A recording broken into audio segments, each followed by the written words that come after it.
ঐকমত্য কমিশনের সঙ্গে বিএনপির বৈঠক। গত বৈঠকের বিষয় নিয়ে দলীয় ফোরামের সিদ্ধান্তের ওপর হবে আলোচনা। ইসির সঙ্গে বৈঠকে বসবে এনসিপি। আলোচনা হবে নির্বাচন কমিশন গঠন, আইন, রাজনৈতিক দল নিবন্ধন আইন সহ বিভিন্ন বিষয় নিয়ে। জুলাই আগস্ট গণহত্যায় ১৯ জনকে হাজির করা হয়েছে। ট্রাইব্যুনালে আছেন সাবেক মন্ত্রী, উপদেষ্টা, এমপি সহ সরকারি কর্মকর্তারা। দেশ জুড়ে পলিটেকনিক শিক্ষার্থীদের মহাসমাবেশ। ৬ দফা দাবি আদায়ের লক্ষ্য, পূরণ না হলে কঠোর আন্দোলনের হুঁশিয়ারি। ধর্মীয় ভাব গাম্ভীর্যে দেশ জুড়ে পালিত হচ্ছে খ্রিস্টান সম্প্রদায়ের ধর্মীয় অনুষ্ঠান ইস্টার সানডে। বিভিন্ন গির্জায় প্রার্থনা। এবং সিলেটের প্রথম টেস্টে জিম্বাবুয়ের বিপক্ষে টস জিতে ব্যাটিংয়ে বাংলাদেশ। শুরুতেই উইকেট হারিয়ে হোঁচট খেয়েছে টাইগাররা। দেখছিলেন শিরোনাম সংবাদ। দুপুরের সঙ্গে আছি আমি ইশিকা আজিজ। ৫ কমিশনের সংস্কার প্রস্তাব নিয়ে স্বচ্ছতার সঙ্গে আন্তরিকভাবে বিএনপি সরকারকে সহযোগিতা করছে বলে জানিয়েছেন দলটির স্থায়ী কমিটির সদস্য সালাউদ্দিন আহমদ।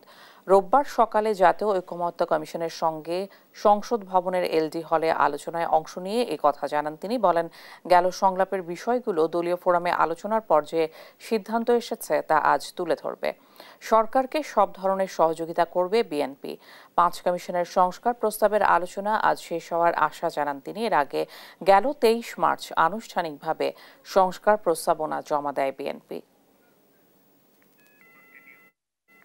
জুলাই আগস্টের গণহত্যার অভিযোগে মানবতাবিরোধী অপরাধের মামলায় সাবেক ১১ মন্ত্রী সহ ১৯ জনকে আন্তর্জাতিক অপরাধ ট্রাইব্যুনালে হাজির করা হয়েছে। সকাল ১০টা থেকে পৌনে ১১টা পর্যন্ত পর্যায়ক্রমে তাদের ট্রাইব্যুনালে হাজির করা হয়। গত ১৮ ফেব্রুয়ারি বিচারপতি গোলাম মুর্তজা মজুমদারের নেতৃত্বাধীন ৩ সদস্যের ট্রাইব্যুনাল এই ১৯ জনের পরবর্তী হাজিরের নির্দেশ দিয়েছিলেন।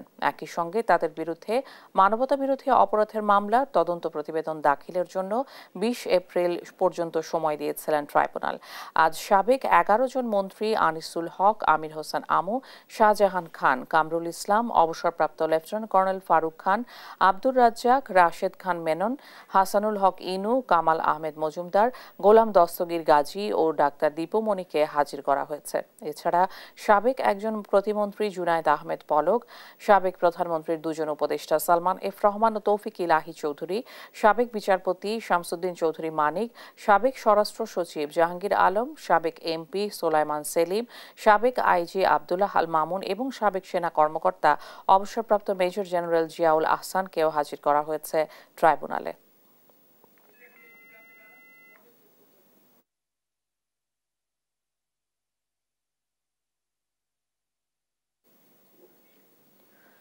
বিচার বিভাগে সীমাবদ্ধতা থাকলেও বিচারকদের নিরপেক্ষ থেকে দায়িত্ব পালনের আহ্বান জানিয়েছেন আইন উপদেষ্টা আসিফ নজরুল। তিনি বলেন, দেশ গঠনে রাজনৈতিক বক্তব্য পরিহার করে গঠনমূলক আলোচনা এবং আঞ্চলিক নেতৃত্ব প্রতিষ্ঠার দিকে জোর দিতে হবে।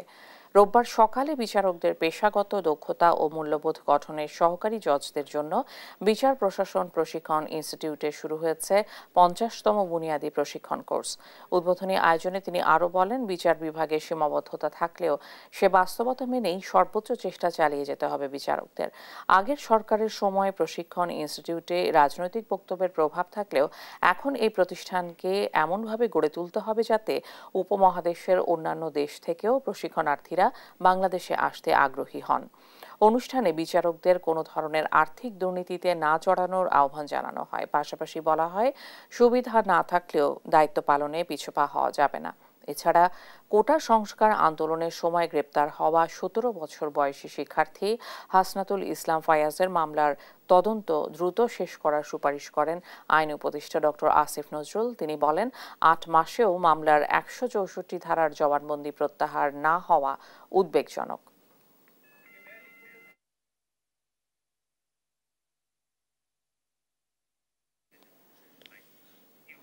জাতীয় সংসদের এলডি হলে আবারও ঐকমত্য কমিশনের সঙ্গে বৈঠকে বসেছে বিএনপি। বৈঠকের সর্বশেষ খবর জানাতে সরাসরি যুক্ত হচ্ছেন সহকর্মী সাইফুল রিপন। সাইফুল, বৈঠক সম্পর্কে কি জানতে পেরেছেন, বিস্তারিত জানাবেন।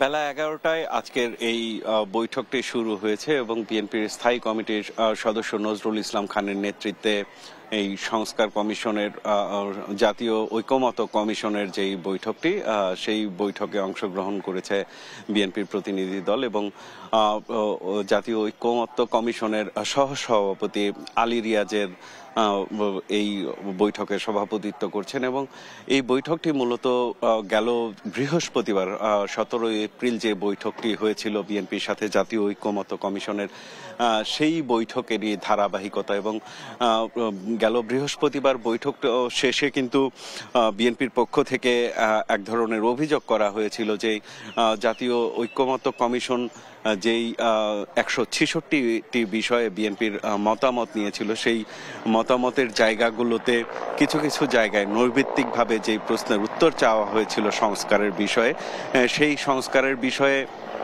যেই বিষয়গুলো নিয়ে নৈর্ব্যক্তিক পদ্ধতিতে বিএনপির কাছে উত্তর চাওয়া হয়েছিল তা সেই সব বিষয়গুলোর বিভিন্ন উপধারা যেই বিষয়গুলো ছিল সেই উপধারার নানা বিষয় নিয়ে বিএনপির পক্ষ থেকে নানা পর্যালোচনা থাকলেও সেটি আসলে সুবিস্তারিতভাবে সেখানে উল্লেখ করা সম্ভব হয়নি এবং যেই বিষয়গুলো নিয়ে অস্পষ্টতা রয়েছে সেই অস্পষ্ট বিষয়গুলো নিয়েই কিন্তু আবার বৈঠকের ধারাবাহিকতা চলছে এবং আজকে বেলা 11টায় বৈঠকটি শুরু হওয়ার পরপরই কিন্তু বিএনপির স্থায়ী কমিটির সদস্য সালাউদ্দিন আহমেদ বৈঠকের শুরুতেই সংবাদকর্মীদের সাথে কথা বলেছেন এবং তিনি তার পক্ষ থেকে যেটি জানানো হয়েছে যে বিএনপি মনে করে যে আজকের যেই বৈঠকটি রয়েছে সেই বৈঠকের মধ্য দিয়ে 5টি সংস্কার কমিশন যেই সংস্কার প্রস্তাবগুলো দিয়েছে সেই সংস্কার প্রস্তাবগুলো নিয়ে যে আলোচনা চলছে সেই আলোচনার আজকে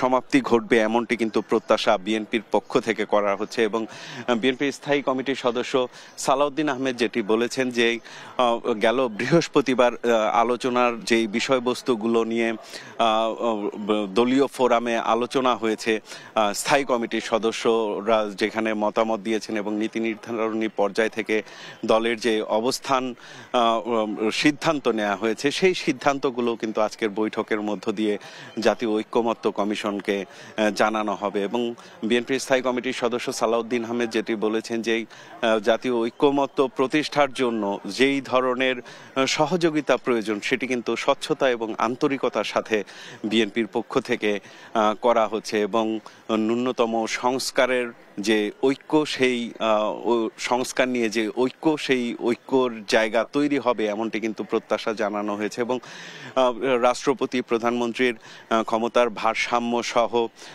সংরক্ষিত নারী আসন সংখ্যা নিয়ে যেই বিষয়গুলো রয়েছে দ্বিকক্ষ বিশিষ্ট যে সংসদ ব্যবস্থা রয়েছে সেই বিষয়গুলো নিয়ে আরও বিস্তারিত আলোচনার পাশাপাশি নির্বাচন ব্যবস্থা এবং বিচার বিভাগের যেই সংস্কার সেই সংস্কারগুলো নিয়েও কিন্তু আজকে বিস্তারিত আরও আলোচনা হবে এবং আলোচনার পরবর্তীতে এই বিএনপির প্রতিনিধি দলের পক্ষ থেকে কিন্তু আবার সংবাদ মাধ্যমে কথা বলবেন বিএনপির স্থায়ী কমিটির সদস্য সালাউদ্দিন আহমেদ এবং যেমনটি জানাচ্ছিলাম ইশিকাজে সকালেই কিন্তু বিএনপির স্থায়ী কমিটির সদস্য সালাউদ্দিন আহমেদ জানিয়েছেন যে 5টি যে সংস্কার কমিশন রয়েছে তাদের সংস্কার নিয়ে যে আলোচনা সেই আলোচনা আজকের আলোচনার মধ্য দিয়ে বিএনপির পক্ষ থেকে দলীয় যেই আলোচনা সেই আলোচনার একটি সমাপ্তির দিকে যাবে এমনটি কিন্তু প্রত্যাশা বিএনপির পক্ষ থেকে জানানো হচ্ছে এবং আজকের এই বৈঠকটি শেষ হলেই আসলে সর্বশেষ পরিস্থিতি জানা সম্ভব হবে যে বিএনপির পক্ষ থেকে কোন বিষয়গুলো আবার নতুন করে প্রস্তাবনা তুলে ধরা হয়েছে এবং সেই সংস্কারগুলো নিয়ে জাতীয় ঐকমত্য কমিশন কি বলছে সেই বিষয়গুলো নিয়ে কিন্তু বিস্তারিত জানা যাবে ইশিকা। সাইফুল, অনেক ধন্যবাদ আপনাকে। জাতীয় সংসদের এলডি হল থেকে বৈঠক নিয়ে বিস্তারিত জানছিলাম সহকর্মীর কাছে। 6 দফা দাবিতে আজ রোববার সারা দেশের পলিটেকনিক ইনস্টিটিউটগুলোতে একযোগে মহাসমাবেশ করছে কারিগরি ছাত্র আন্দোলন বাংলাদেশ। কারিগরি শিক্ষা বোর্ডের আওতাভুক্ত শিক্ষার্থীদের এই জোট শনিবার রাইজ ইন রেড কর্মসূচি শেষে এই মহাসমাবেশের ঘোষণা দেয়। আন্দোলনকারীরা জানিয়েছেন তাদের মূল লক্ষ্য সরকারের উচ্চ পর্যায়ের দৃষ্টি আকর্ষণ করা এবং যৌক্তিক দাবিগুলোর দ্রুত বাস্তবায়ন। শনিবার দুপুরে রাইজ ইন রেড কর্মসূচির অংশ হিসেবে ঢাকা পলিটেকনিক ইনস্টিটিউটের মূল ফটকে শিক্ষার্থীরা মানববন্ধন ও প্রতীকী প্রতিবাদ কর্মসূচি পালন করেন। এরপর লাল কাপড় টাঙিয়ে মহাসমাবেশের ঘোষণা দেওয়া হয়।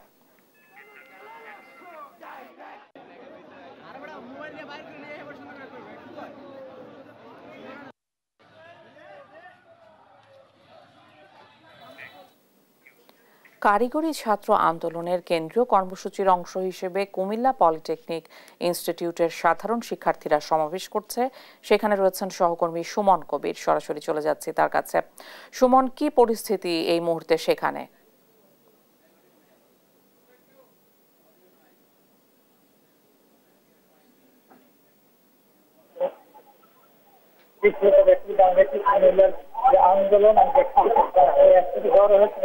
তারা আসলে একসাথে জড়ো হয়েছেন এবং তারা বিক্ষোভ মিছিল করে এখন ক্যাম্পাসে তারা যে মহাসমাবেশ অনুষ্ঠিত হচ্ছে, তবে এই বিষয়ে কথা বলার চেষ্টা করবো। আপনাকে জানাই কুমিল্লা পলিটেকনিক ইনস্টিটিউট আসলে বুড়িস্তান পলিটেকনিক ইনস্টিটিউট, সেই সাথে Comilla CCM polytechnic institute, survey institute সকলে একত্রিত হয়েছে। যারা ছাত্র এবং ছাত্রী রয়েছে তারা আসলে দাবি করছেন যে সহায়তা রয়েছে, সহায়তা দাবি পালন করতে হবে। সেই সাথে তারা এই বিষয়ে যখন কথা বলার চেষ্টা করছে, সাথে আসলে আপনার যে দাবিগুলো এই বিষয়ে কি বলবেন? আসলে আমাদের দাবিগুলো হচ্ছে মূলত ক্রাফট ইনস্ট্রাক্টরের যে অবৈধ প্রমোশন সেটাকে কেন্দ্র করে। এছাড়াও আমাদের প্রাইভেট সেক্টরে সর্বনিম্ন বেতন স্কেল সহ আমাদের প্রতিষ্ঠান মানে আমাদের বিএসসি করার জন্য প্রতিষ্ঠান দেওয়ার জন্য সহ টোটাল 6 দফা দাবি আন্দোলন হচ্ছে আর কি। যেটা বলছিলেন, আমরা দেখছি আসলে কর্মসূচি চলছে। আমি তো কথা বলার চেষ্টা করবো আর একজনের সাথে। আসলে আপনাদের দাবিগুলোর ক্রাফটের বিষয়ে আপনারা ক্লিয়ার করবেন। ক্রাফটের বিষয় হলো ইনস্টিটিউটে যেগুলো নিয়োগ দেওয়া হয়েছে এগুলো হচ্ছে নিয়োগ বহির্ভূত। 2021 সালে যে নিয়োগটা দেওয়া হয়েছিল এটা বিতর্কিত নিয়োগ। আর যে ডিজি মহোদয় দিয়েছিল ডিজি মহোদয় কিন্তু বর্তমানে ইয়াতে আছে, হাজতে আছে। আর এই ক্রাফট ইনস্টিটিউটে যেটা নিয়োগ দেওয়া হয়েছে সেটা হয়েছে তাদেরকে নিয়োগ দেওয়া হয়েছে 13 গ্রেডে, মানে 15 গ্রেডে দিয়ে হয়েছে। এখন তাদেরকে মানে প্রমোশন দিয়ে যাচ্ছে জুনিয়র ইনস্টিটিউটে নিয়োগ দেওয়ার জন্য 50%, কিন্তু এটা একবারে সম্পূর্ণ অযৌক্তিক। কারণ ডিপ্লোমা ইঞ্জিনিয়ারকে যারা পড়াবে তাদেরকে অবশ্যই মানে ডিপ্লোমা ইঞ্জিনিয়ারিং ডিগ্রি হতে হবে, পাশাপাশি অথবা বিএসসি ইঞ্জিনিয়ারিং ডিগ্রি হতে হবে। কিন্তু তারা মানে এই সাবজেক্টে কোনো পড়াশোনা করা নাই বা এই ধরনের পড়াশোনা তাদের নাই, তারা স্টুডেন্টদের কি পড়াবে? এই জন্য আমাদের সহায়তা দাবি বাস্তবায়নের লক্ষ্যে অবশ্যই ক্রাফট ইনস্টিটিউটদের কোনোভাবেই জুনিয়র ইনস্টিটিউটের প্রমোশন। যেটা বলছিলেন তাদের আন্দোলন আসলে আমরা দেখছি ক্রমান্বয়ে তারা দিনে দ্বিতীয় 12 বছর দাবি দেওয়া না মানলে তাদের এই আন্দোলন চলমান থাকবে এবং চলমান আন্দোলনকে তারা প্রতিবাদ করার জন্য আন্দোলন কুমিল্লা যারা সকল পলিটেকনিক শিক্ষার্থীদের মহাসমাবেশ চলছে কুমিল্লা পলিটেকনিক ইনস্টিটিউটে। আসলে এই ছিল কুমিল্লার যে আন্দোলনের যারা নেতৃত্ব দিচ্ছেন বলছেন যে আসলে আন্দোলন যৌক্তিক এবং যৌক্তিক আন্দোলন যাতে মেনে নেয় এবং সেই কারণে সকলের সাথে আসলে কথা বলার চেষ্টা করছে। এবং তারা বলছেন যে এই শিক্ষা আন্দোলন সকল ধরনের কারণ তারা একযোগে নেবেন। এই ছিল কুমিল্লা পলিটেকনিক ইনস্টিটিউটের সর্বশেষ শিক্ষা। সুমন, অনেক ধন্যবাদ আপনাকে। কুমিল্লা পলিটেকনিক বিশ্ববিদ্যালয়ের শিক্ষার্থীদের আন্দোলন নিয়ে সর্বশেষ তথ্য জানছিলাম সহকর্মীর কাছে। খ্রিস্ট সম্প্রদায়ের অন্যতম ধর্মীয় অনুষ্ঠান ইস্টার সানডে আজ। খ্রিস্ট ধর্মমতে এদিন খ্রিস্ট ধর্মের প্রবর্তক যীশু খ্রিস্ট মৃত্যু থেকে পুনরুত্থান করেছিলেন। তাই তাদের এজন্য এই দিনটি অত্যন্ত গুরুত্বপূর্ণ, সংবেদনশীল ও আনন্দের। খ্রিস্ট ধর্মমতে এই দিবসটিতে ঈশ্বর পুত্র যীশু খ্রিস্ট মৃত্যুকে জয় করে পুনরুত্থিত হয়ে তাদের পাপ থেকে মুক্ত করেছিলেন। গুড ফ্রাইডে বা পুণ্য শুক্রবারে বিপথগামী ইহুদি শাসক গোষ্ঠী তাদের কুসংস্কারাচ্ছন্ন শাসন ব্যবস্থা রক্ষায় যীশু খ্রিস্টকে ক্রুশবিদ্ধ করে হত্যা করে। মৃত্যুর তৃতীয় দিন রোববার তিনি মৃত্যু থেকে জেগে ওঠেন। যীশু খ্রিস্টের পুনরুত্থানের এই রোববারকে ইস্টার সানডে বলা হয়। বিশ্বের ন্যায় বাংলাদেশেও যথাযোগ্য ধর্মীয় মর্যাদায় দিনটি পালন করছেন ভক্তরা। এ উপলক্ষে বাহ্যিক ও আধ্যাত্মিক দুভাবেই চলছে নানা আয়োজন।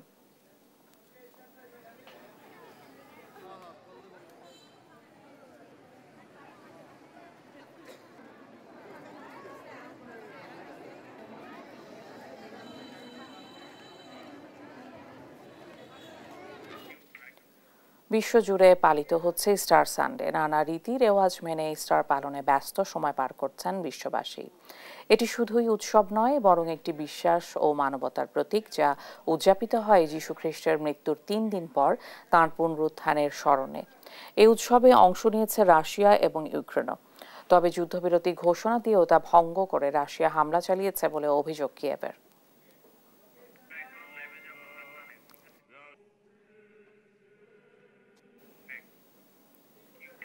দর্শক, আগারগাঁওয়ে চলছে পলিটেকনিক শিক্ষার্থীদের মহাসমাবেশ। সেখান থেকে সরাসরি যুক্ত হচ্ছেন সহকর্মী হাসান মাহমুদ। হাসান, কি বলছেন আন্দোলনকারীরা? সার্বিক চিত্র আমাদের জানান।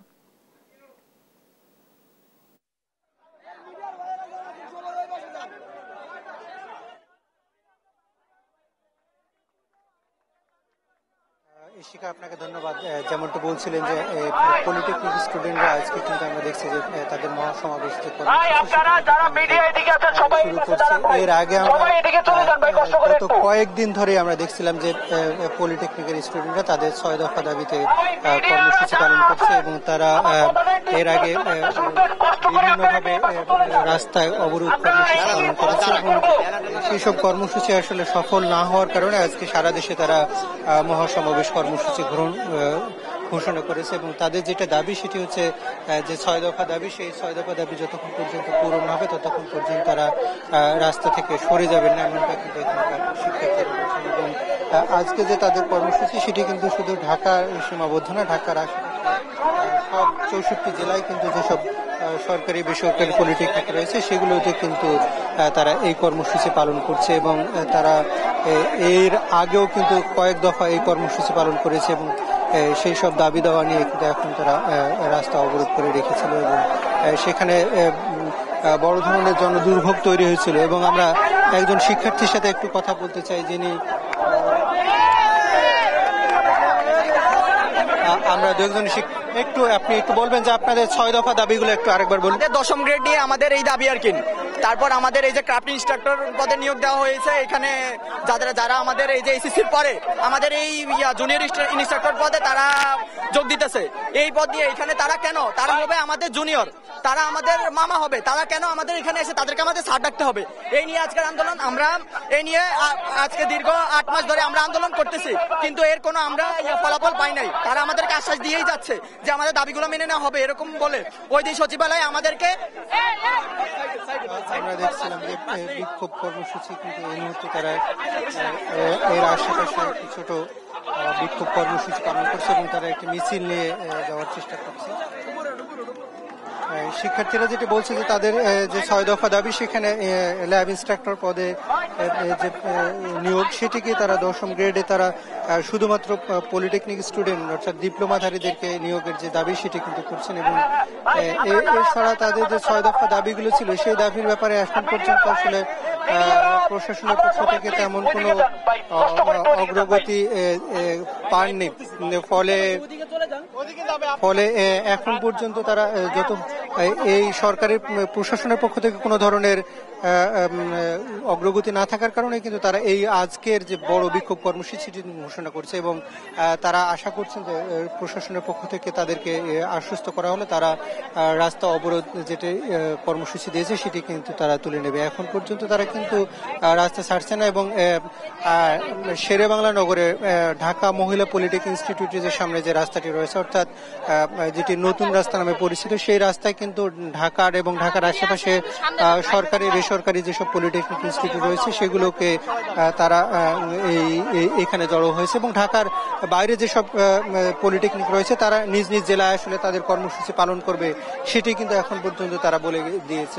তো ইশিকা, এই ছিল আমার কাছে এই পলিটেকনিক ইনস্টিটিউট ছাত্রদের আজকের যে বিক্ষোভ কর্মসূচির সবশেষ পরিস্থিতি। আমরা কিছুক্ষণ পরে আরো আপনাদেরকে বিস্তারিত জানাতে পারবো। তো চট্টগ্রামের রাউজানের নোয়াপাড়া এলাকায় যুবদলের এক কর্মীকে গুলি করে হত্যা করেছে দুর্বৃত্তরা। শনিবার রাতে ঘটনা ঘটে। নিহত যুবদল কর্মী মোহাম্মদ মানিক উপজেলার 14 নম্বর বাগওয়ান ইউনিয়নের গরিবুল্লাহ পাড়ার বাসিন্দা ছিলেন। দীর্ঘদিন সংযুক্ত আরব আমিরাতে থাকার পর গত বছরের অক্টোবরে দেশে আসেন তিনি। পুলিশ ওই ঘটনাস্থল পরিদর্শন করে 3টি গুলির খোসা উদ্ধার করেছে। যুবদল কর্মী মানিকের মাথা, উরু ও পায়ে গুলি করা হয়েছে বলে জানিয়েছে পুলিশ। পরে মরদেহটি ময়না তদন্তের জন্য চট্টগ্রাম মেডিকেল কলেজ হাসপাতালে পাঠানো হয়। ঘটনার তদন্ত চলমান জানিয়ে দ্রুত আইনগত ব্যবস্থা নেওয়ার কথা বলছে পুলিশ।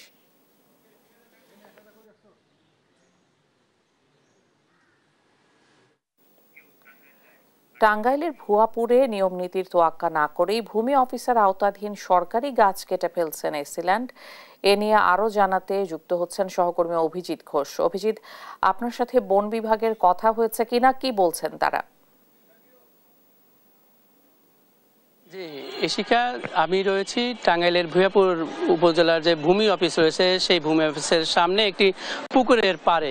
আপনি যে বিষয়টি বলছেন যে এটি নিয়ম লঙ্ঘন করেই এই পুকুর পাড়ে যে অর্ধশত বছর যে গাছগুলো রয়েছে সেগুলো কিন্তু কেটে ফেলা হচ্ছে। তবে কর্তৃপক্ষ বলছে যে তারা এই গাছের কিছু ডাল কেটেছে। কিন্তু এই ডালকেটের যে প্রকল্প নেওয়া আছে, এই পুকুর পাড়ের 3,20,000 টাকা একটি প্রকল্প গ্রহণ করা হয়েছে পৌরসভা থেকে। সেই পৌরসভার দায়িত্বপ্রাপ্ত এখন উপজেলা ভূমি কমিশনার ভূমি এসিলেন্ট, তিনি কিন্তু এই প্রকল্প, কিন্তু এই সরকার নিয়ম অনুযায়ী 1 লাখ টাকার প্রকল্পের উপরে গেলেই সেই প্রকল্পটি কিন্তু একটি দরপত্র আহ্বান করে একটি টেন্ডার প্রক্রিয়া যেতে হয়, কিন্তু সেই প্রক্রিয়া কিন্তু সম্পন্ন করেনি এসিলেন্ট। তার ক্ষমতার অপব্যবহার করে এই কাজটি করেছে এবং এই প্রকল্পের যিনি সভাপতি একজন পৌরসভার বাসিন্দা, তাকে এই প্রকল্পের সভাপতি করা হয়েছে এবং সেই প্রকল্প সভাপতি বলছেন যে গাছগুলো কাটা হয়েছে সেই কাটার বিষয়ে সে কিন্তু কিছুই জানেন না এবং বলছেন যে এসিলেন্ট বন কর্মকর্তার সাথে কথা বলেছে। আমি বন কর্মকর্তার সাথে কথা বলেছিলাম, তিনি বলছিলেন যে এই গাছগুলো কাটতে গেলে তাদেরকে বন কর্তৃপক্ষকে একটি আবেদনপত্র পাঠাবে, সেই আবেদনের পত্র গ্রহণের পরে একটি কর্মকর্তাকে নিয়োগ দেওয়া হবে। সেই কর্মকর্তা একটি সরজমিনে একটি মেজারমেন্ট করে সেই মেজারমেন্টের কপি উপজেলার যিনি কমিটি রয়েছে গাছ কাটার, সেই কমিটিকে দেবে। সেই কমিটি একটি মিটিং করে এটি পাস করার পরে এই গাছগুলো কাটা হবে। কিন্তু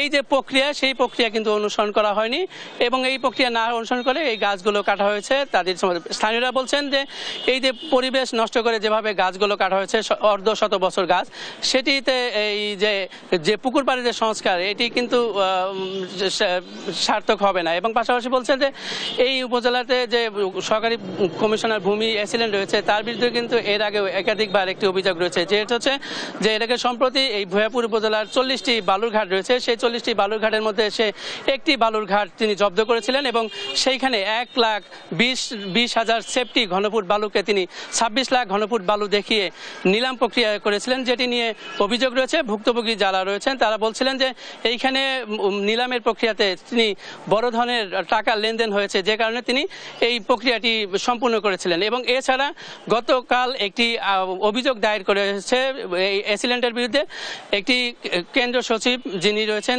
সম্প্রতি প্রশ্ন ফাঁসের ঘটনায় তাকে মামলায় গ্রেপ্তার দেওয়া হয়েছে। সেই কেন্দ্র সচিবকে তিনি শারীরিকভাবে লাঞ্ছিত করেছেন, এমনটি অভিযোগ করেছেন কেন্দ্র সচিবের যিনি ছেলে রয়েছেন তিনি। এই ছিল ভূয়াপুরের ভূমি অফিসের পুকুর পাড়ে গাছ কাটা নিয়ে আমার কাছে সর্বশেষ। ইশিকা।